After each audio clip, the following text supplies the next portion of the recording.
इकरा चौधरी, जो लोकसभा की सदस्य निर्वाचित हुई हूँ, सत्यनिष्ठा से प्रतिज्ञान करती हूँ कि मैं विधि द्वारा स्थापित भारत के संविधान के प्रति सच्ची श्रद्धा और निष्ठा रखूँगी। क्योंकि भाजपा से हम लड़ाई लड़ ही रहे हैं अंदरूनी, तो क्यों ना, why not fight it out in the open. ये भाजपा के कुछ लोग हैं जो अपने अकड़ में, अपनी जो घमंड में इतने मगरूर हैं कि वो अभी सोच नहीं पा रहे हैं, लेकिन I think their downfall is coming. तो जैसे ये लोग जाएंगे, I think we will see a better day for the democracy of this country.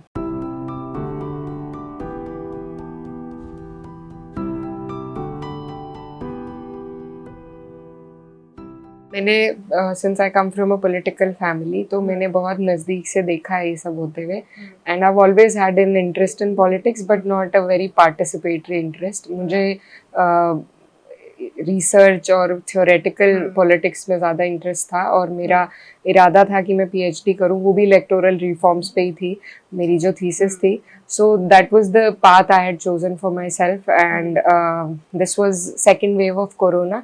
I had completed my masters, और क्योंकि कोरोना था, मेरी मम्मी बहुत चिंता में थी। मैं घर आई। मेरे घर आने के बाद 2 हफ्ते बाद मेरी मम्मी पर और मेरे भाई पर 2021 की फेब में उन पर गैंगस्टर एक्ट के तहत मुकदमे दर्ज करे भाजपा सरकार ने।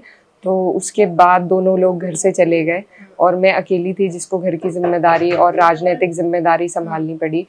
तो इन हालातों में मेरी एंट्री हुई राजनीति में। कुछ फेवरेबल हालात नहीं थे।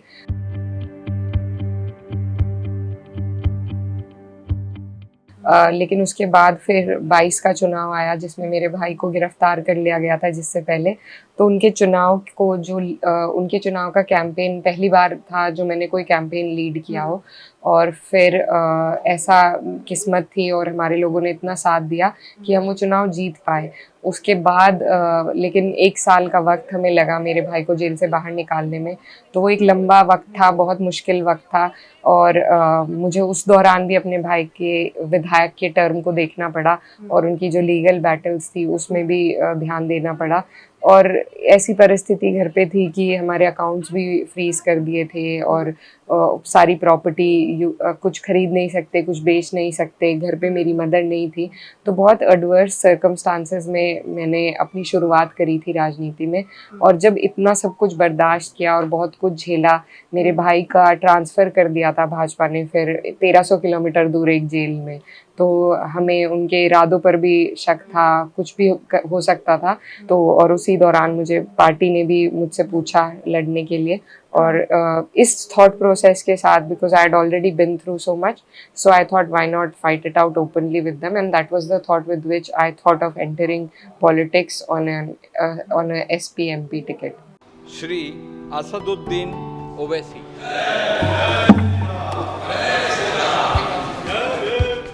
क्योंकि इससे पहले जो पिछला टर्म था उसमें हमने देखा था जो कुंवर दानिश हैं अमरोहा से जो एमपी थे, उनके साथ जो हुआ, तो इट इज़ वेरी अनफॉर्चुनेट। और मुझे लगता है कि जिस तरीके से इसको इंटरनेशनल लेवल पर भी पूरे देश की बदनामी हुई है इस बात से, लेकिन कुछ एक्शन, कुछ खास भाजपा जो है वो स्ट्रिंजेंट एक्शन ऐसे लोगों पर नहीं लेती है।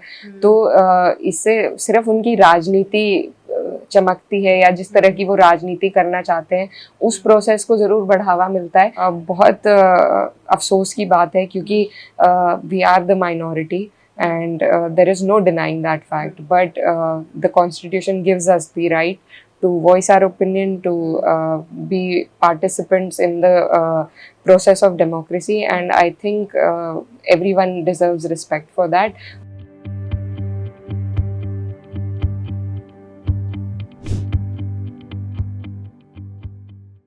If given a chance, I for one would like to raise it, and I come from that party.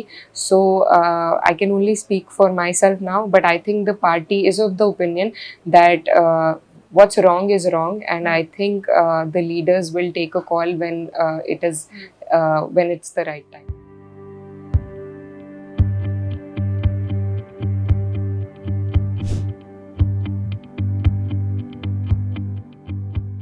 जो टैग आपने मुझे दिया उस टैग पे मैंने अपना चुनाव भी नहीं लड़ा है और ना उस टैग पे मैं जीती हूँ।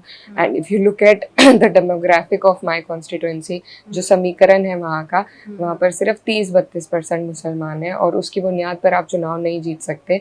तो ये टैग मुझे अब जीतने के बाद मिलने लगा है, उस दौरान नहीं था। और मैंने अपने चुनाव के प्रचार में ये बात कही थी कई बार कि मैं सर समाज की बेटी हूँ और मुझे सर समाज का आशीर्वाद मिला है। और एक जो, क्योंकि जिस एरिया से मैं आती हूँ वो 2013 में दंगा इफेक्टेड एरिया है, तो वहाँ पर जो खाई को भरने का काम मेरे चुनाव के माध्यम से हुआ है, जो मुझे देखने को मिला है, तो मेरे लिए चुनाव जीतने से भी ज़्यादा बड़ी जीत वो है।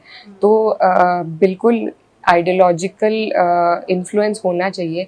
आई think certainly you need to have very clear cut ideology as a leader, as a politician. जैसे I don't care whoever comes from BJP, but I don't appreciate their ideology.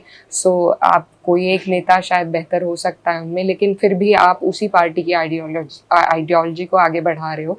उसके अलावा representation for just the sake of for tokenism, I don't think that's right. जैसे बहुत लोग जिस तरीके से oath हुई, तो उसमें कुछ लोगों ने जिनकी जिस तरीके की श्रद्धा थी उस तरीके से बोला, but is that enough? Does it end there? No, that's where it starts from. So I think I don't seek to represent a certain community. What my responsibility is to represent the constituency that I come from, because that constituency has put me in this place.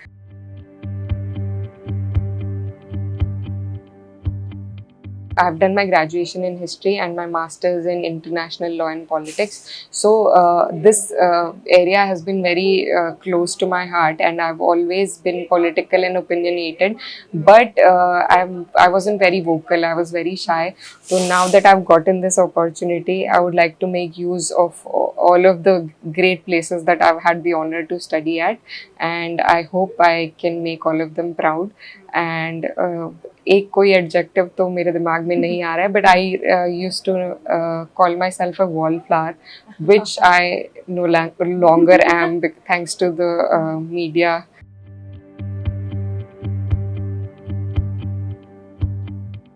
I think because it's a rural agrarian belt and sugarcane belt, तो वहाँ पर जो किसानों का मुद्दा है उसका अभी तक निस्तारण नहीं हुआ है. There is no 14-day. There was a promise that every 14-day the farmers will get a payment from the sugar mill, but that doesn't happen on ground. One is that then the MSP promise has not yet been fulfilled. और कहा गया था कि किसानों की आय दुगनी कर दी जाएगी, वो भी नहीं देखने को मिला है. तो my constituency majority of the people are farmers, क्योंकि मैं खुद भी एक किसान परिवार से हूँ और मैं उनकी पीड़ा को समझती हूँ. उनकी जो फसल है वो ख़राब हो जाती है, इस वजह से उनके पास और कोई चारा नहीं है पर अपनी फसल को देने का. लेकिन एक किसान की जो घर का पालन पोषण होता है वो उसके पेमेंट के ऊपर ही होता है, और उससे उसे वंचित रखना ये बहुत बड़े दुर्भाग्य की बात है.